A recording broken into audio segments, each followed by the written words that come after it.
Issakhar disebut dengan sebutan Hamor, Ismail dengan sebutan Pere. Makna dasarnya sama, keledai.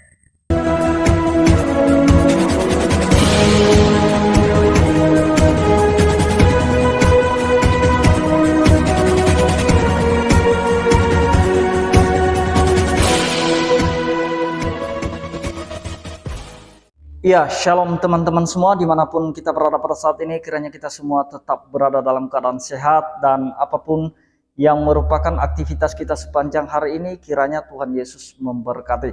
Nah teman-teman, kembali berjumpa lagi di channel kita ini, yaitu Zemayan Yasin. Dan pada video kali ini saya akan membahas serta meluruskan pembahasan para mualaf, yaitu Menachem Ali dan Donde Tan.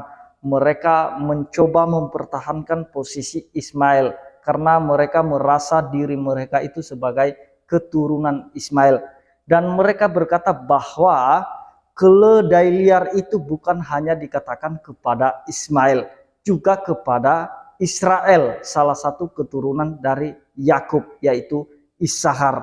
Nah teman-teman, sebelumnya mari kita simak video mereka yang berikut ini. Sebagai keledai dengan sebutan Pere, Issakhar disebut dengan sebutan Hamor, Ismail dengan sebutan Pere. Makna dasarnya sama, keledai. Apakah itu berarti Issakhar itu manusia yang bodoh, makhluk yang bodoh, makhluk yang ganas, makhluk yang beringas, makhluk yang berkarakter buruk? Apakah demikian maksudnya? Marilah kita jujur ya, jangan sampai kita memanipulasi teks. Oke, itu kalau bicara mengenai Issakhar. Yang terjemahan Indonesia boleh dibacakan Pak Dondi? Kejadian 49 ayat 14 sampai 15. Ya. Ayat 14 ya, di situ terbaca ayat 14. Issakhar adalah seperti keledai yang kuat tulangnya, yang merayap di apit bebannya. Ketika dilihatnya bahwa perhentian itu baik dan negeri itu permai, maka disendengkannya lah bahunya untuk memikul, lalu menjadi budak rodi. Nah, coba perhatikan tuh, ada istilah keledai, ada istilah budak malahan.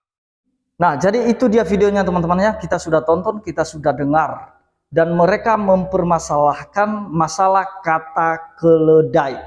Dan mereka berkata bahwa bukan hanya Ismail yang dikatakan sebagai keledai liar, juga salah satu dari keturunan Yakub atau Israel itu sendiri dikatakan sebagai keledai.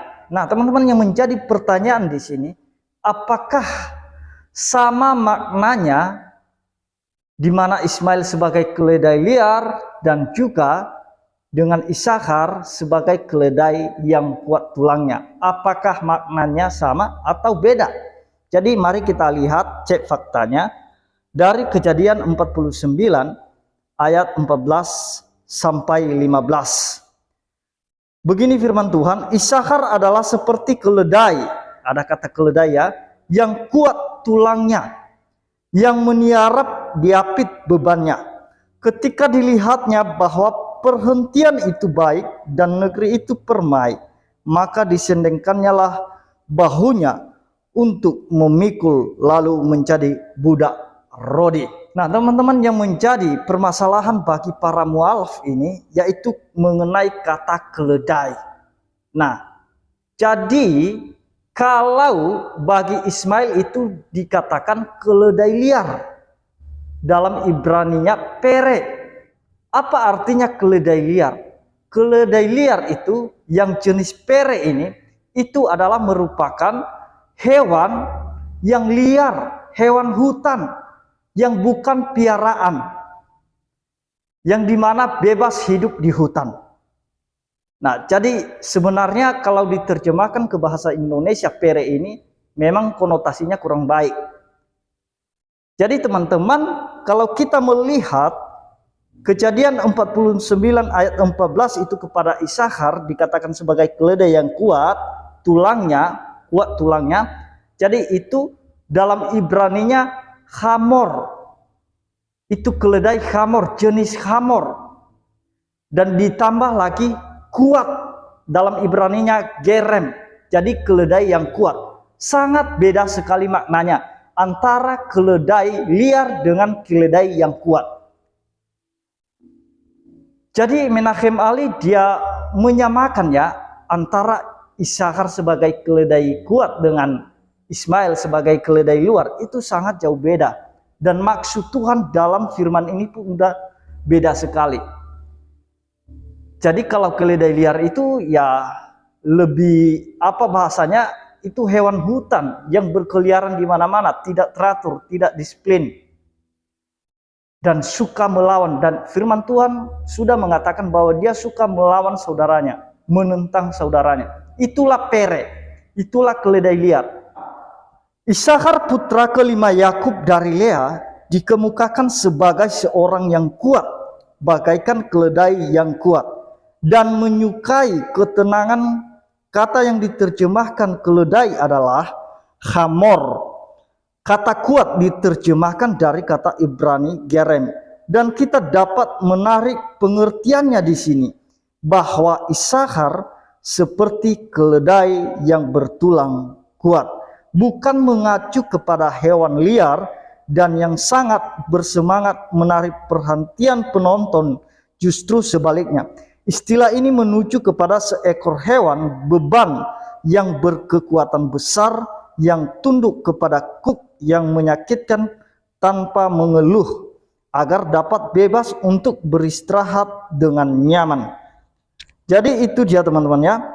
Kita dapat melihat bahwa Kejadian 49 ayat 14 sampai 15 ini menubuatkan tentang zaman di mana yang ulet dan tegar dari suku Isakhar ini menjadi hamba bangsa asing bersama-sama dengan orang Israel dan orang Samaria yang lain.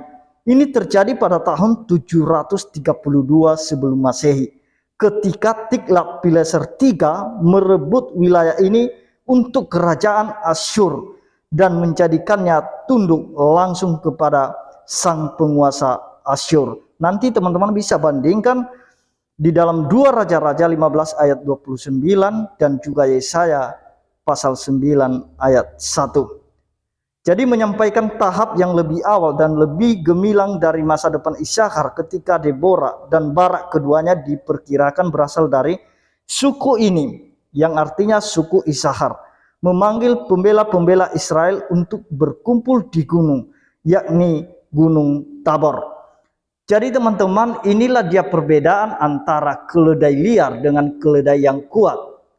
Jadi sekalipun ada memiliki kata-kata keledai di sini, tapi jenis keledainya itu pasti beda.